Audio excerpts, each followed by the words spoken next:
Hi, and welcome back to another episode of the Architecture of Health. This week, I've got my friend Narayani Gaia, who is a healer of healers and a practitioner of conscious embodiment. Welcome to our show, Narayani. Thank you, Deb. Great to be here with you, my We dancing know each other from dance class. 30 years. That's right. And I'm glad we finally get to dive deeper because I've seen some of your work very indirectly in social media and always had this idea of nearing you because you clearly have a solid point of view about embodied meditation, which, since a lot of the most natural ways to heal have to do with tuning into our bodies, I really wanted to talk to you more about this. So, whatever got you then with this idea of there being a difference between meditation and embodied meditation? Yeah. So one of my mentors that I worked with for a while in 2002, Lania Desmond, she still will say to this day, like when she met me, I was nowhere near my body. And but at the same time, I was having a Kundalini awakening and I was doing tons of yoga and I was doing tons of dance. So I had been experiencing um, sensations in my body. I had been integrating what I learned from yoga. I had been integrating things. But fortunately, most of the teachers that I worked with really valued conscious embodiment. So my yoga guru who gave me my name, Swami Satchidananda, gave me my name. He was a hatha yogi. So, but also he created integral yoga. He was the one at Woodstock that Peter Max brought in the late 60s. You could see that art of like the like simple drawings of like the yogi and like everyone's on LSD and he has everyone meditating. So that's like my lineage, right? So my yoga lineage, which is a big part of my spiritual path. And there are other yogis who came here, like Pramsahanda Yogananda, who were enlightened masters but didn't teach. They developed some kind of hatha yoga, I think, with their school. But integral yoga, my lineage was the first yoga school in America. Okay, started in 1971 and the year I was born. And so those teachings really taught the sanctity of the body. And then meeting Native grandmothers when I was 22, being brought to the reservation, and being really always feeling a kind of whisper of the Native people, just something I always felt growing up in the suburbs and playing in the woods and like kind of feeling the presence of spirits with the land. That all of that is encoded with the sanctity of the physical, the sacredness of the physical. And then starting to do sweats and meeting Native people, and eventually I had a Native partner later that who passed, that like all of those experiences were initiations teaching me things about the nature of reality that were different from what I received growing up. So I say that they're initiations because they're the kind of things that once you learn and adapt, shift your worldview forever, you know?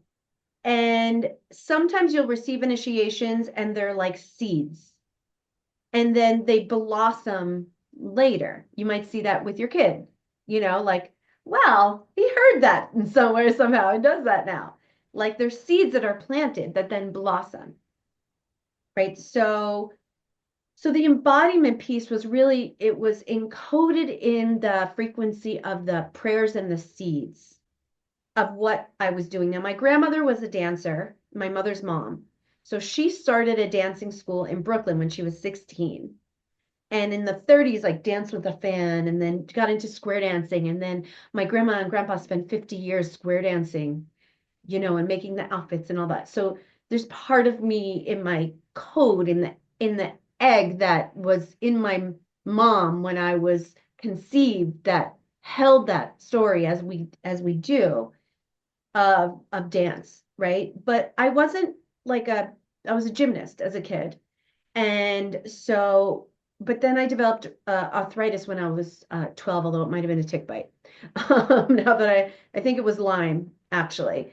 Um, but um, but I was diagnosed with juvenile rheumatoid arthritis, and I had to it stopped my gymnastics. At that point, I didn't. dance and do much exercise in my teenage years. And then college, we would hike all the time and stuff. And I started dancing to drums at Grateful Dead shows. And then someone took me to an African dance class. So, and then when I found African dance and the drums, I was like, ooh, this is like the earthy dance that I like. I was always very earthy. I wasn't a ballerina. I didn't like, I even, when I found African dance and yoga, it was a fit for me. And then my work with Lonnie, my work with other mentors, showed me that the more that we occupy consciously our body on the spiritual journey, the more we can bring back parts of our soul through the now. So what does that mean? That means that when we go through trauma experiences, when we're younger, past lives, or when your family or ancestors went through traumatic experiences, they checked out. So a lot of people become spiritual by checking out. Right? So like for me, it was like that too. It was LSD when I was 20, it was meditation, it was anything else but here. That's a trauma response. Even my indigenous relatives who are my adopted family in South Dakota, who are mystic, telepathic, freaking hysterical, like brilliant, spiritually gifted beings, healers. I know that a lot of those gifts have come as a result of the trauma of the people. But fortunately, because their feet are on the ground, it's a whole nother scenario than say what maybe my ancestors have to go through. Like most of my clients are white, and I teach them a lot of grounding. But if you grew up on the land, you don't need to learn grounding. So, right. So my ancestors came on a boat and started businesses in South Carolina and then moved up to New York, and they were in England and they were in wars and, right. So when I want to fly, I'm like, oh, is that me wanting to leave a situation?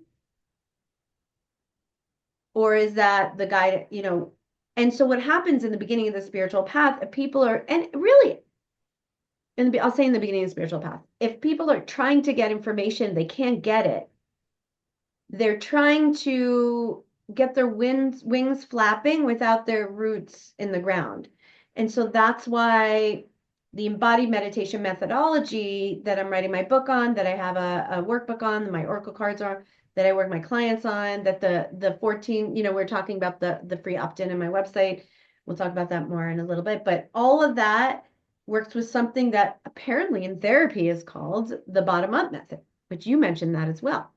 So in that way, in African dance, we do that too. It's like the drum, get your feet first, and then find all the intricate things that the rest of your body is going to express.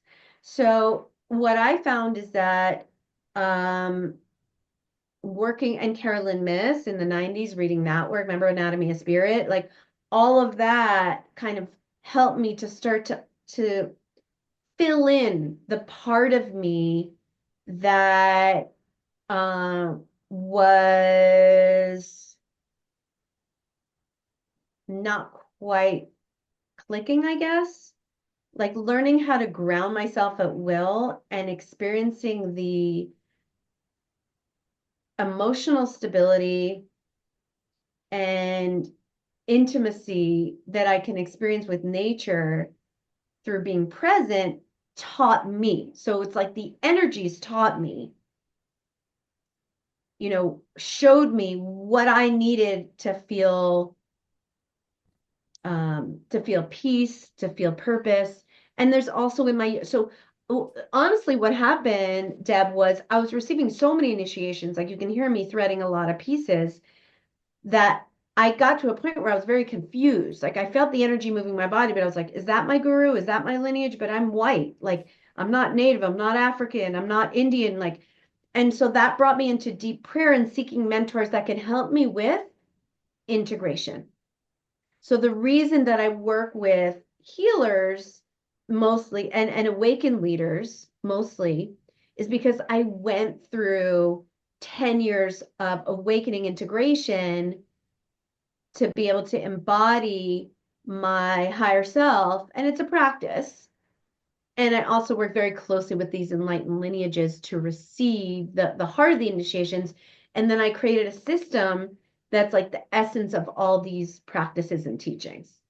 So that's what my book is on. And the embodiment is in it. It gives an integrity as a result. So that's why my system, I can work with anyone from any culture. I just released my Awaken Kids program.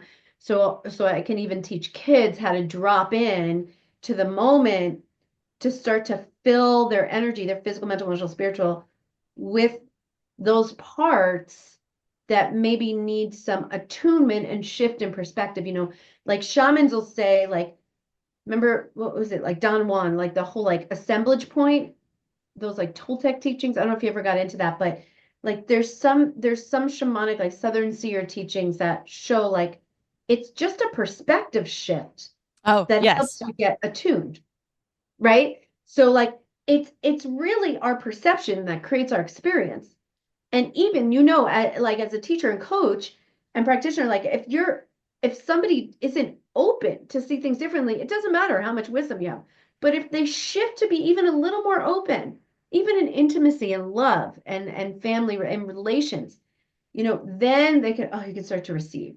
So shifting your perception from trying to figure things out in your mind into what you're experiencing in your body gives a strong foundation for you to spiritually connect. Otherwise, it's just information that can't be applied.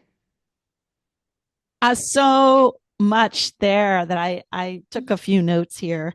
I love where you're talking about where there was the checking out version. There's the checking out of things as an escape route, separating our mind from our body, actually. And we can even label it as something high vibration. Oh, I'm so high vibration. I don't have any emotions. Yeah. Everything is love. I am only good. I never set boundaries. I've definitely posed as that person before, as I just spun more deeply into that divide between the sensations of my body and the full integration. That's another word that you used, integration. uh what I love is you told that story about how you didn't realize there was this grounding component because it wasn't really central to the obvious way your ancestors had lived their lives. And I've found in the movement realm where someone will have a profound teaching and they won't understand what it is they're already just naturally doing beautifully, that they can't teach. They can't teach it because they just lived it. Like professional dancers or professional athletes, they can't really teach movement all that well because they already do it beautifully, versus like you're talking about having this sincere investigation of all these different ancestral and cultural experiences till you could find, well, what's the piece here that could connect them. And sometimes we fall for imitations of grounding or imitations of spirituality. And finally, I'm talking about where confusion can get us stuck. I mean, curiosity is grand. Confusion can be tricky. And I love how you bring it back to how when we have a sense of our purpose, I think then we can start to integrate a lot of different things. So what are some of I alluded to a few of my mistakes. Even during COVID, I was like, this is it. This is my spiritual awakening. I'm going out and just speaking my truth straight from my heart. I'm going to sing Yeah. it. And yet it was a very painful experience, and how much I ended up numbing because it was so painful Hmm. is, I mean, I actually got at some numbing I'd done because I hadn't really realized something that happened when I was 19, that there was a numbing component. It actually helped me get back at some things. And I went back and through doing some Yeah. embodied trauma stuff. Yeah. But I have to say, but then with texts and everything with COVID, I did spend so much time texting. I think I really got in my head. Yeah. And at a certain point, with all the chaos of change, and then spending so much time talking and thinking and writing, grounding is definitely one of my most important tools right now. So, let's look at what are some of the practical, simple things to start to have that greater sense of connection of the ground to spirit? Yeah. So there's a lot. There's a lot there, and I'm listening to you, and I'm also remembering that time, and I remember you just being on fire with your message, and I appreciate you. I want to name that. And I want to tie in before I share a couple of tools, the value of being driven by vision. So there's a value in being driven by a higher vision. I don't want to discard operating in the mind alone. You know, I used to work at Apple. I did body work there for a couple of years before I retired from doing body work. And I could see the brilliance and experience the collective working together to create one vision. Like when there was a launch, everyone from all the departments was working together. And it was so fascinating to, and I can't, you're not supposed to talk about like what they did there. So I can't tell you or they'd kill me. But but it was so fascinating to be able, some people I was able to take into embodiment coaching and help them slow down and bring them into like really honoring what they need. So I guess I want to talk about a little bit, like before getting some tools, like the value of turning your vision into like an embodied prayer. If a vision is a calling, or it's a like a soul driven purpose or a creative inspiration, um I don't know, did I say calling or calling? I think I said that twice. That you've had or that you've felt, the answer to create it is not just I'll be embodying it once it happens, but or I'll be living it once it happens, but it's what the secret teaches, what Dr. Joe Dispenza teaches. It's to get in that frequency of that now, so you can be attuned to it and you could be ready for it. And I love that we started this conversation on the way that the different places in the spiral bring you to experience the spiral aspect of creativity, because and manifestation. I mean, you didn't say it that way, but that's how I think about it. Because as we know, you and I both on the health journey, the health that we experience comes as a result of many years of practice. And so the mind, let's look at the nature of spirit, mind, and matter. So spirit is instant. That's why you have a dream, someone looks at you and they told you a whole thing without saying anything, because you just had a knowing. That's spirit. Or you're in meditation, you maybe say a prayer if you're lucky, you get like a whole guidance about something. It's instant. Or your loved one looks at you, you know exactly what they're thinking, and it's a whole thing instantly. So spirit works instantly and telepathically. Now I learned this from my indigenous teachers and elders as well. Okay. And then what's the mind? The mind always exists in the collective field. So my mind could be your mind. You'll be at a restaurant and you'll say to your friend, yeah, I'm starting this. Then you hear across the room somebody said, I'm starting something. The words travel. So the mind doesn't really belong to us.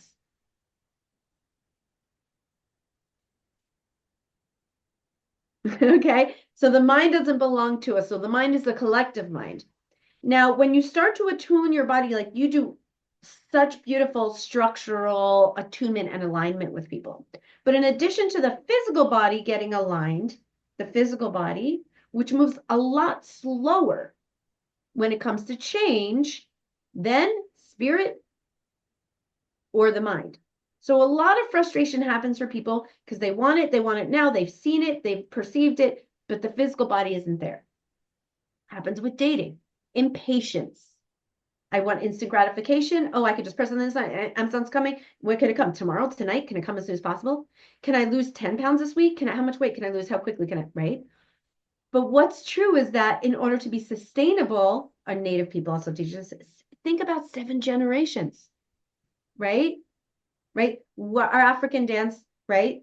One of our favorite teachers that you're close with, Yusuf Kambasa, say, what are one of his favorite phrases? Take your time. And Take then he also says, like, make it sweet. Make it sweet. Yeah. Yeah. Make it sweet. And the way you make it sweet is taking your time first, right? Slow down. And what happens when we slow down? We can actually speed up once we really get the slow in our body, and we could do these beautiful, graceful expressions or drum or rhythms quickly and precisely, right? So the nature of the body is slower than the nature of the mind. So when you have a vision and you're attuning your body to it, not only do you want to get your chakras aligned, but there's also your auric field. So your higher self exists outside of your physical. So we know from all this beautiful work in the 70s and also Hawaiian Hunas teach us this, that the higher self is the template of your soul as a personal identity throughout your lifetimes. And in my book and in my methodology and in everything, even the 14 5-minute a day manifesting mindset course, this is the sixth teaching. This is the teaching of the higher self and empowerment that connects you to your soul's choice and taking full responsibility for your life. Now, if people are not working out their negative emotional imprints in their body and working out the codependent dysfunctional dynamics that keep us clinging and attached in ways that create suffering, if we're not clearing that out, one, we're not free to love unconditionally. Two, our visions will be mucked by survival mind or trauma mind. Three, we won't access the higher self and be able to get clear attunement that enables us to accept full responsibility for our lives, physically, emotionally, spiritually, and ultimately karmically. Right? So when we're talking about embodying, it is absolutely the foundation so that those parts of you that are holding on to past traumas with family, ancestral, this lifetime, abuse, last lifetime, whatever, all of that, that if you're not tracking any of that, getting spiritual is going to be disconnected from your daily life. Honestly, you could tell I've done a lot of work, I've studied a lot of things, but lately I'm like, I'm tired of being spiritual because the truth is I'm always learning and there's no arriving to any Mm, state. And when you're younger, you think you're going to just get like this, like you think spirituality is just going to make you always happy, never emotional. We call that bypassing, hmm. right? So you and I may work with people who are like our younger versions of ourselves because as we work through these different kinds of things, then we can hold authentic space in our bodies to support others in transformation in that area. Right? Yeah. So when it comes to the value of embodiment, I'd say this is the key, all the whole like divine feminine, like what's the return of the divine women empowerment? This is the key. This is the essence of women's empowerment is to emotionally, physically fall in love with your body. Mm, I love that. Uh, You if know? there's, I'll go off when you're Go finished. ahead. Go No, go ahead. ahead. Go ahead. But I guess to just round that out, like so embodiment is like the missing piece, right? Because the when people come to me and they're like, I can't meditate, I think too much. It's like, yeah, you don't have the foundations. Your emotional body is muck. You're not leaving your husband. You're in a miserable job. You think you have these beliefs about work that are so outdated. You're carrying everyone else's opinion about who you are. You don't even know who you are or why you're here. Your mind will not get you there alone. I'm right now I'm writing in chapter 3 in my book. I have all the chapters like kind of mushy done, but I'm going through chapter by chapter to final edits and a little more writing that I'm planning to finish this summer. And so chapter 3, the third theme is about the heart and all these teachings of the sacred heart, and the heart chakra and the true identity of self. And the teaching is that the mind alone will not bring you peace. You know, the mind alone will not bring you peace. And so traditional meditation comes from these top-down mental teachings. So people sit there and go, I can't meditate because I think too much. Who are you that's thinking? And so there's actually initiations that those people have not received. You're not meditating because you can't learn in an app. You need a teaching and an initiation. And in order to do that, you have to be willing to let go of how you used to perceive. You know? And so that's why I always encourage people to find teachers and mentors that they resonate with and invest in yourself. You know, an interesting thing happened recently, and I want to share this about, you know, I live in Western North Carolina, and so we went through the hurricane. And it's completely devastating. I mean, it still is. I'm living in a tree graveyard. It's really intense. It's as intense as it was on the news. It's intense as you think it was, as it still is. It's most challenging thing I've experienced in my whole life. Almost as challenging as losing my partner dying of cancer. It's just, yeah, very, very, very traumatizing. The first week, this is common, October, everyone's in shock, completely shocked. What's happening. It took me about a week to get in my body. And what I mean by that is you can't, if you're not really grounded, your executive function doesn't work as well. So we talk about kids and all these things, right? Getting in the body. I remember talking with you about things with your own family years ago. Okay. So you're like, what is happening? You're not totally there. So we went to Charlotte, brought my parents. We stayed there for a couple of days. I went to the gym. I went to a yoga class. It was one yoga class. I got out of a few hours later. I was like, I can think for the first time in a week. And then when we came back, a tree fell in my house. There was mold growing. I moved out there. I had no water. Everything in my house was like dark. So I moved out and I moved in. I stayed with my parents in their condo in their retirement community for a month. And all of a sudden I felt like I was a teenager. And we joked about it. You know, my mom would be like, where are you going? You know, how was your day? Like, what are you doing? When are you going to be home? I'm just like, Mom, I'm 54 here, 53 years old. Like, no. And like, you know, we got to a good place with it. But I noticed that I didn't want to go home, that I wanted to go out. But there was really nowhere to go. There was like 3 coffee shops open, the co-op, and like 2 restaurants. And then all the roads were shut down and there was like dead trees everywhere. And like people didn't have water and like there was nowhere to go. And there was really nothing to do except like care for the ones closest to you. But I noticed that all of a sudden I felt like I was 16 years old and I just wanted to be anywhere else but where I was. Now, where was I? I was in a trauma response. I was in a PTSD. We all were. And I didn't notice that when until then, this was 5 months ago, did I realize that when I was 16 and I started doing drugs, I was just trying to get anywhere but here because I was wanting to know who I was. I was wanting to be seen. I had a lot of emotional needs that weren't being met. I was having heartbreak from teenage years. My parents were busy working. I was seeking answers that I wasn't getting from my day-to-day life. And so I started trying to so I found spiritual teachers right? And I was not in my body. So I noticed that I was like, I'm 16, but I'm 53 and I'm wanting to stay out at night. Then I was like, ooh, what bar is open? And I'll drink like, you know, a couple of times a month I'll have a drink. I'm not totally sober. I don't need to be totally sober. You know, go get a drink, whatever. So it's like, I'm going to go get like a glass of wine. The wine bar's open. And I was like wanting to go out, but that wasn't feeling good. After a few days, I'm like, that doesn't feel good. I'm not going to go out drinking. That's not my thing. I'm not interested. You know, you get that. So, wow, I'm going to lean in and show up. And so then I started leaning in with my mom and my stepdad and my stepbrother. I was like, I'm going to lean in. And all of a sudden, I started dropping into my body in ways I never had.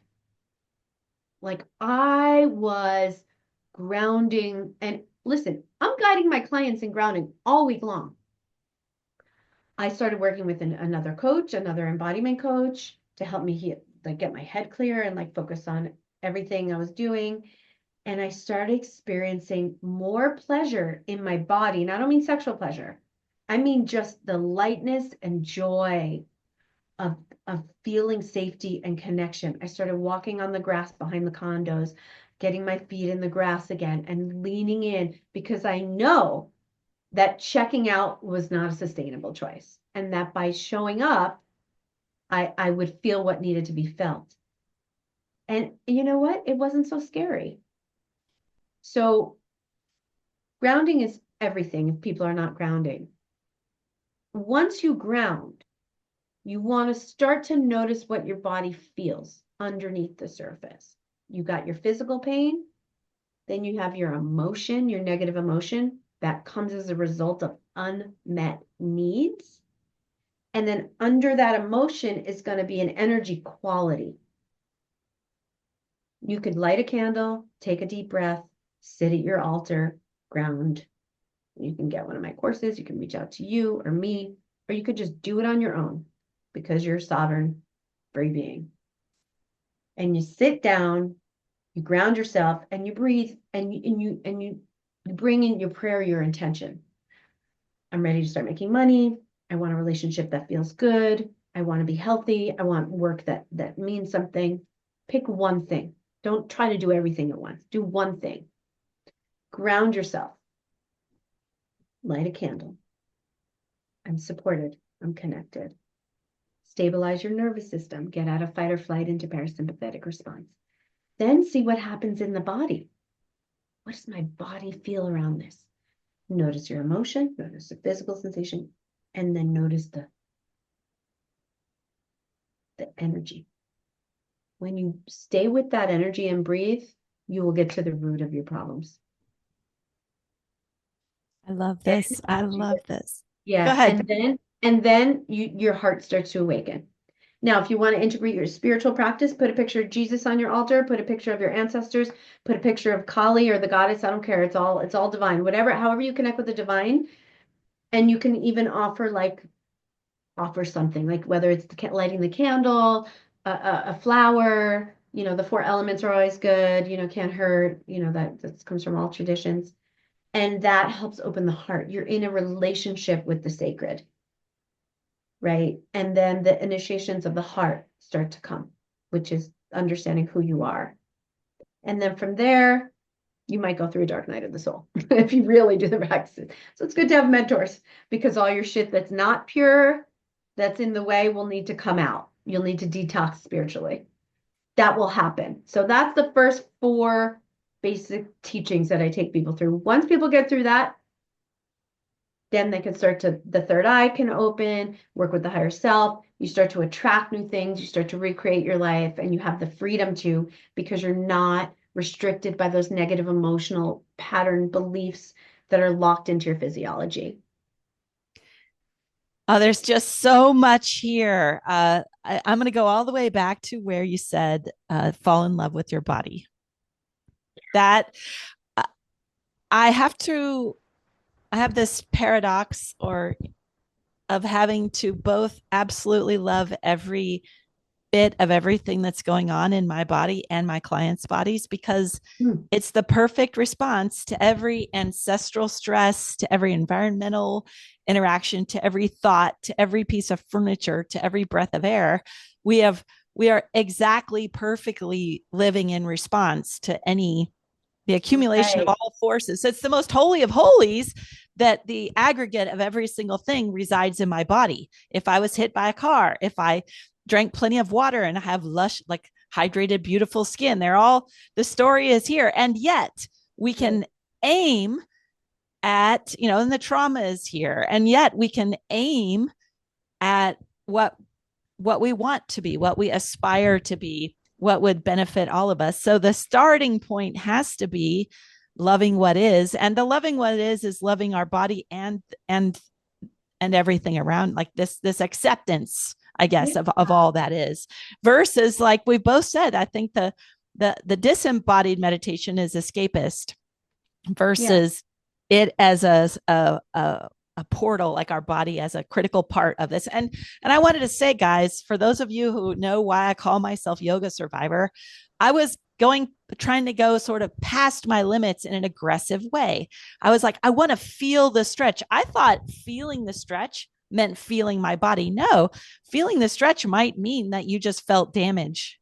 So part of what you also said is having mentors and people who are further along on a path that could help integrate the body, mind, and spirit, right? And You have to. You don't have to, but it will be quicker, it, way quicker. It might even save you lifetimes. and this is one interesting thing is because, and I love yoga. I love many things about yoga. Now I have an yeah.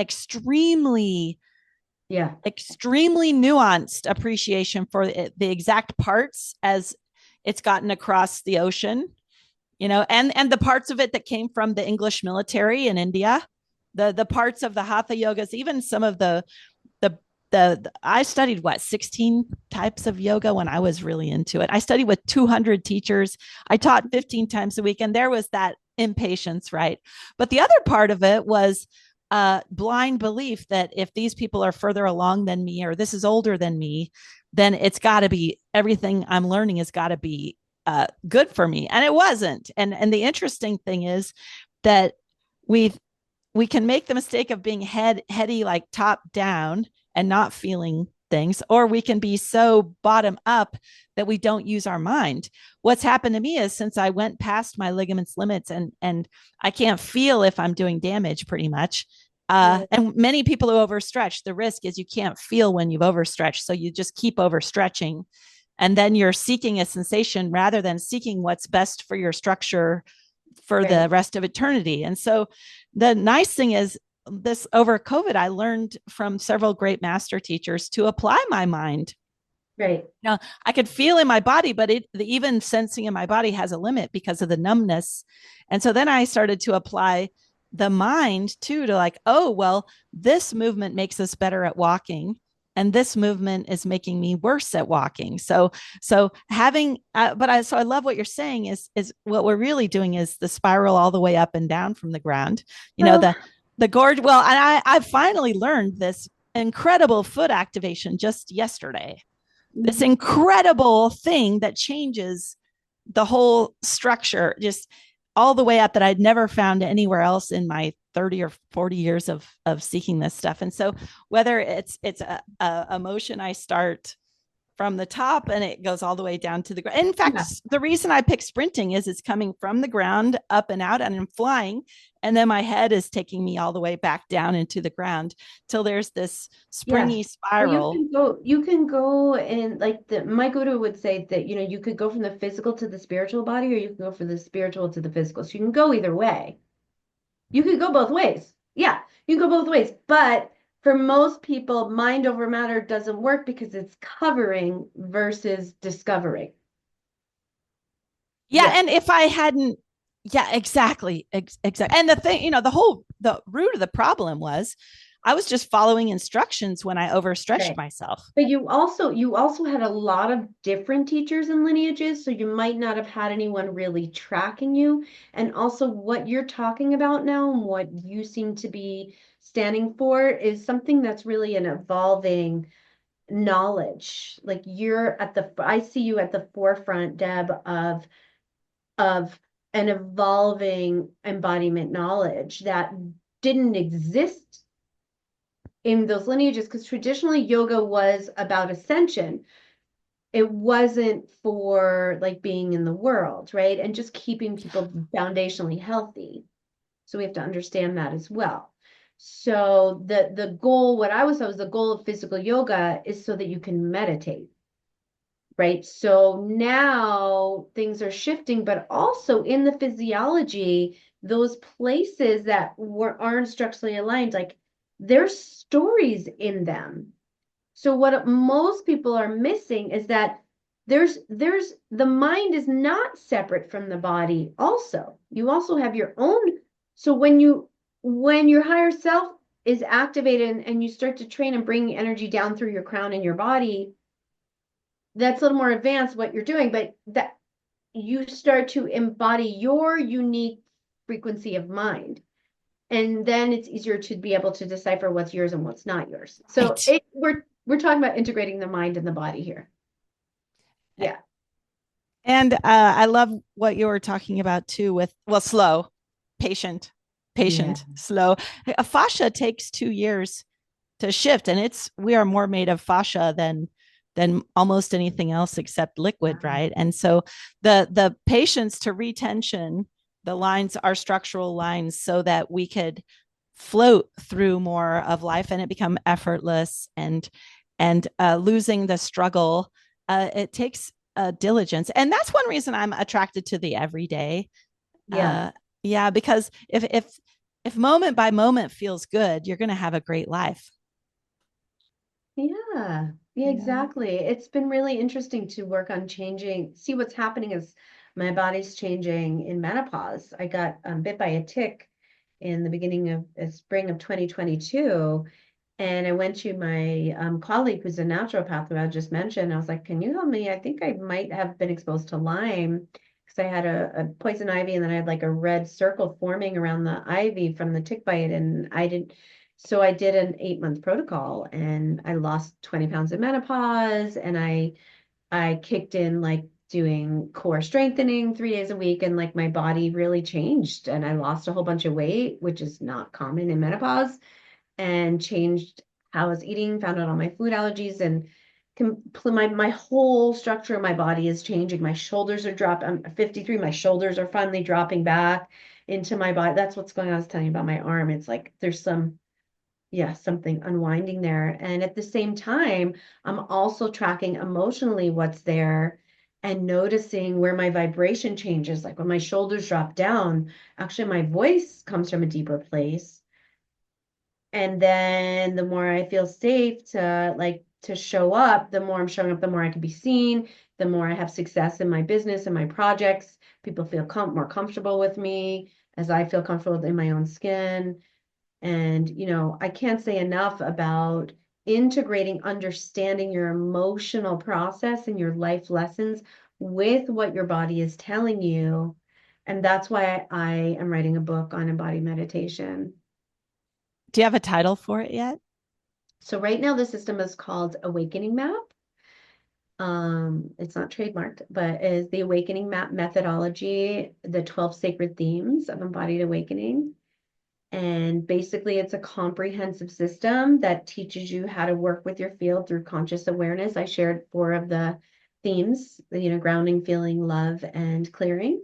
And it's a sequential curriculum that I think if we all learned would bring our collective sovereignty into existence so that we could co-create a world rooted in peace.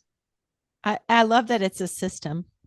Yeah, it's a system for sure. It's a system and it answers questions by having you receive initiations in a sequential way. So, if your emotional body is not clear, then you're going to be confused when you say a prayer as you're not going to understand your guidance. If your third eye is open from whatever, but your heart is not open, you're not going to get like, and I say third eye open, we both from the Bay Area spent a lot of time in the Bay Area. There's a lot of psychedelics these days, a lot of people doing a lot of psychotropics and microdosing. If your third eye is open and you're a visionary and your vision's open, but your heart is not open, you're not going to be able to be guided by the voice of love. If your body is in pain, it's going to be louder than the quiet, still voice within. So that's why yoga traditions of hatha yoga are meant to prepare people to awaken their heart and spiritually, but most people don't go all the way through the initiations, so they end up making it a workout. Yoga asana means steady, comfortable pose, not push to the edge of your comfort zone I pose. thought it also meant sit. Like asana means sit. Also, so that you could sit, so that you could wait, I suppose, and I never listen. heard that. I don't know. I'll have to look that up sometime. Yeah. Well, And the one thing is, um, like one thing I'd learned from a Feldenkrais book was one of his awareness through movement disciplines was if your body's in a specific position and you scan for tension and you find there's tension being held there that isn't required for that moment, that's a sense that you're attached to some other moment. Like your body could be remembering yeah. the way you were sitting in the chair for 8 hours, and then the muscles that aren't needed to just effortlessly rest in a field of gravity. It's kind of like stored trauma in a way. For and sure. and yet we have an entire collective that has, and the audience might know from some of the other episodes, like I've had with the GOTA founder, Ricky Stanzi, and with Bam Lionheart, and the founder of Original Strength, where we talk about these easy ways to restore our fluid capacities and our rewire and recode. Feels almost like a spiritual injection when you just can do something that's a reset that gets you more present. And the interesting thing is, underlying a chair native culture where, babies are in car seats, we're driving cars everywhere, we're sitting in chairs all the time. A chair native culture cannot sit on the ground peacefully, and it's going to actually make it so you can't breathe. So I remember when I was a yogi, kind of arching my back and meditating, versus being able to really then fully tell from my African teachers with their booming voices and their easy carriage that came from a life closer to the ground. That I could even step out and go, wow, where are we inside of our physical practices? Where are we forcing? Where what we want to find is actually more and more ease. And that's a gentle ramp from, oh, my body is used to a chair. I'm probably better off meditating in a chair at first until I create enough space in my body. I'm a ground native now. But this took a while, and a lot of education. So the interesting thing is that until we have a shift in our experience, or a look at a different set of expectations, we could just be following along thinking that we are at ease when we're storing all sorts of collective memories and collective agreements that, oh, I'm in a culture that has decided we're all going to be in back pain together. And like you were saying, that's a block right there. If your back hurts, where will spiritual enlightenment be? Well, remember Carolyn Myss, right? And if you guys haven't, checked out Anatomy of Spirit from the 90s, I mean, she's a real, I've met Carolyn. She's a deep, intense, woman with really strong boundaries. She's a force, really. But Anatomy of Spirit teaches about the chakras, and I don't teach about the chakras per se because it's already out there, and most of my people know where their chakras are.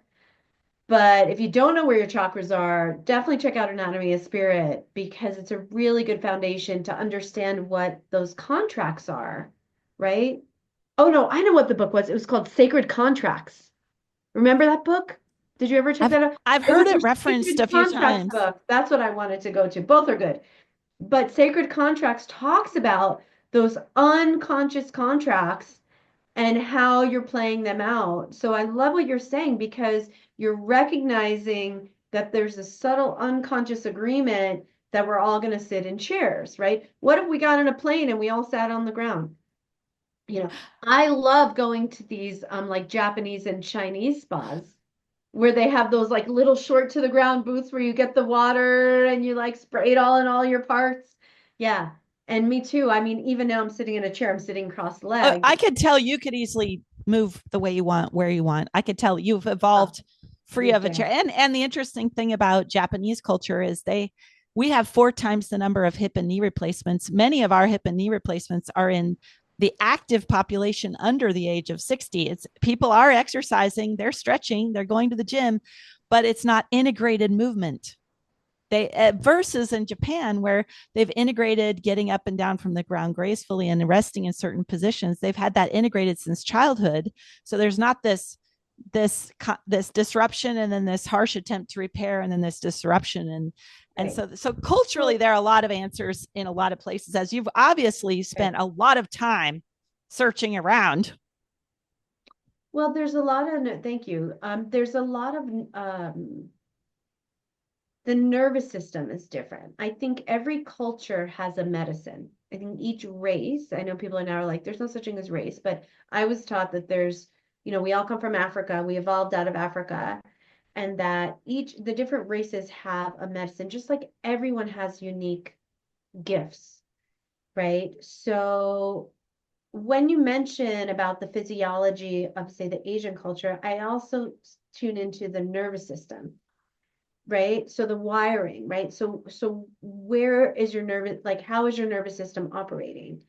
And also the nutrition, right? So if you eat a whole foods diet, you're going to have a completely different life if you drink alcohol daily and eat processed food 50% of the time. Completely different body. So in addition to the structure of movement, you know, your meridians and your nervous system and the nourishment that works through your organs plays a big role in your ability to maintain wellness and experience longevity. You know, when I was going through menopause and I got this bite, my whole body was inflamed. I was like, you know, I'd been gaining weight like most women in menopause I know do. And I was eating a mostly whole foods diet with like chips, you know, but like it was pretty healthy. But not until I really got deep into my gut repair did I experience a whole recalibration of my all my energy and body systems. I reversed my HPV. I lost 20 pounds. My skin cleared up. I felt all of a sudden I started dancing and I went back to Santa Cruz for a conference. I'm sure I saw you the last couple of years. I've been coming back every year. And I felt like I was in my 30s again. I had all this energy. And basically I eliminated all that I didn't need. And I integrated like 8 servings of fruits or vegetables into my diet a day. And then I started working out 5 days a week and then sweating like 5 or 6 days a week. So now I do that. I do saunas. I do saunas minimum 4 days a week. I do core strengthening. I do my cardio. I dance. I don't like running. I know you're like running master, but I'm a I sprinting master just you're sprinting master. Yes. because you're in the air almost the whole time. Yeah, it's amazing. I love watching your videos. They're very relaxing actually. But I love dancing because that's in my genetics and it makes me happy and it opens up my spirit and my heart, you know. And when we integrate movement and food, and this is actually the essence of yoga teachings, when we integrate movement and nutrition and nervous system regulation um, into our lives, then moving your emotional negative imprints in your body of pain, suffering, longing, disconnection, start to the healings like this. You sit down, you look at your body, what am I feeling? And it's right there. Now, some people are designed like that no matter what their lifestyle. I have a client who is a natural empath and an intuitive. And even though she's just starting to clean up her diet and eliminate alcohol and learn how to talk to herself with love and compassion, she's just can get the energy immediately. She can feel it in her body because she's an empath. But a lot of people that are empaths who are highly sensitive, they've learned to check out because being in the body, there's too much going on. So a lot of people I work with are empaths. And the trick there is to learn how to stop being so affected in victim mindset and affect your environment through awakening awareness of your core, of your essence, and then doing practices, you know, in a different era of humanity. I don't know if it's the future or the past. We wouldn't need to do all these practices, you know, but we need them to restore to our natural state. Yeah. And that's a point. If you're doing something that is restoring towards a natural state, you will need to do it less and less. If it's moving, like when I taught yoga 15 times a week and I had my 2 hour a day practice, Mhm. I needed to do it more and more because what I was doing wasn't attuned to the self-healing cycles that now eventually my idea of a great my sprinting is getting the best mostly because of the way I rest, and I don't do hardly anything. I'll just sprint. The sprinting is a litmus test for how well I'm doing everything else. And then the more my resting squat is beautiful, then the more the sprint is beautiful. And yet I love all the things you're saying that you've done for yourself, like getting the cardio and the sweating and the sauna. We do need to do extra work if we want to up level. If we want to upgrade, we need Yeah. extra work. And then we switch into a maintenance mode. And hopefully then it's some kind of lifestyle that is It's a self lifestyle. feeding. It's wonderful. I love it. It's wonderful. I just, yeah.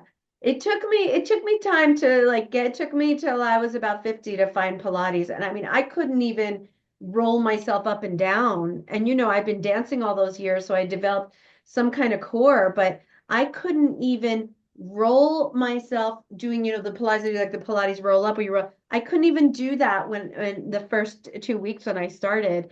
And now I'm like, oh my God, it feels so good. I love the burn, but it doesn't, I don't strain. I just let myself get to that place. And I notice if it's too much, because I'll get a hot flash if it's too much. Oh, So I don't take any there's more, hormone. a lot of good stuff in Pilates. There's a lot of wisdom there. And Very I love that powerful it's stuff. calm. I love that Pilates and yoga are calm because a Right. stressed nervous system cannot change a habit.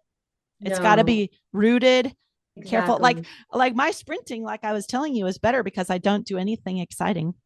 I preparing for sprinting is I'm holding certain positions that look like Greek statues that are running. I'm holding the positions and then I'm ready to run. And so people think, oh, you're running miles. I'm like, no, are you crazy? I'm doing 30 seconds and I'm happy because it's beautiful and and it's so fun. So hey, Yeah. let the audience know. You alluded to several things that are coming from you. One is you're working on a book that'll in the next year you'll be finishing that up. Everything the audience wants to know about you they can find on your website that I'll post in the notes, but it's naraniagaia.com. Narayani Gaia. Gaia. On there is an immediate class that you offer that's a 14-day manifestation class. Can you say a little bit about that? Yeah. Yeah. So the 14-day is a 5 minute a day manifestation practice that's rooted in what I'm writing my book on.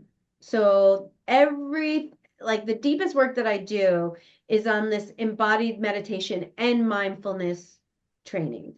So, and the idea is that when we learn to drop into our field, we not only catch our souls up with our body and restore health, but we have the power to uh, walk a sovereign path where you can heal yourself and you can manifest new things as a result of a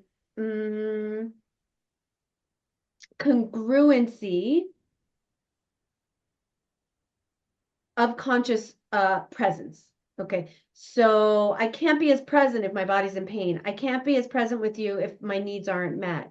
So the work with the methodology is to heal yourself, cultivate your intuition so you can get guidance about your life and about anything at will. Get in the flow. We're not talking about relationships, but we're all craving high functioning relationships where we can be seen, where we can create, where we can have more joy. So getting in the flow with, and that helps bring in your income too. So if you're high functioning relationships, you're going to make more money. So prosperity, and then ultimately your purpose. So those are the four things. That's what my podcast is about. That's what all my body work is about. So the 14-day, you get an email from me each day. And I created these affirmation cards that you can print out that you do each day to get your mindset in a state of embodied presence so you can start to create what your soul is here to create. So it's an introduction to the work, to basically a foundational mindset to the work, because that's the best I can do in a free course. And then if people want to go deeper, they can book a single session with me. And if they want to go really deep and it's the right match, then I do 6 to 12 month or multi-year mentorship trainings. And we go through the embodiment practices through the curriculum. And I also lead a group every year that starts in January. So you can get on the wait list through my website for that or reach out to me. But yeah. And the podcast, what's the name of your podcast? Podcast is called Awakened Life Radio. We will be rekindling it in March and you will be on there. We will do that. And Awaken Life Radio is a platform I created to have really cool conversations with spiritual teachers from all different lineages around living in an awakened state and what that means. So I have Indigenous teachers on there. I have some of my own personal, private, just shares around healing grief, around like Kundalini awakening, around, I just interviewed Anodea Judith, who's a well-known author on the goddess. So she talks about like the real returning of the feminine. I have Dr. John Gray. We talked about sexuality and awakening. Yeah. So done some cool stuff. I have some of my Indigenous teachers and friends on there talking about ceremony. And then in March, it's going to be rekindled. But right now I'm finishing the core book, and then we'll be releasing the Oracle cards hopefully this year, which are the 28 card deck just to play with on all these teachings. I know that I've been designing, they're super fun. That's a little like my inner child project. And then, yeah, that's enough. And then if Wow. you live in Western North Carolina, we have a collective for those of us that are doing volunteer work in 2025, we're providing free trauma training for practitioners and communal gatherings and support opportunities to keep everyone inspired in a very difficult time. Wow. You're a busy girl. Yeah. You are doing some Sometimes. great work. I've learned a lot talking to you in this Aw, hour we yay. had. Thank you. I'm Thank you glad for we finally did this. Wow. I know we did it. We Yay. did Thank you it. so Okay. much. Well, I'll be signing off and thank you so much. You're welcome. Thank you so much. It's been a pleasure. Bye. Cheers. Bye.